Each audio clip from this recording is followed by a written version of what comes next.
अच्छा तुम दोबारा बुलाओ ना यार इसको, दो ना तुम ना ये आए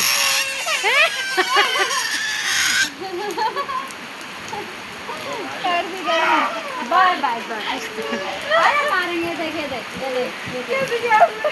रो गया भाई, रो गया माधव, रो गया माधव, रो गया।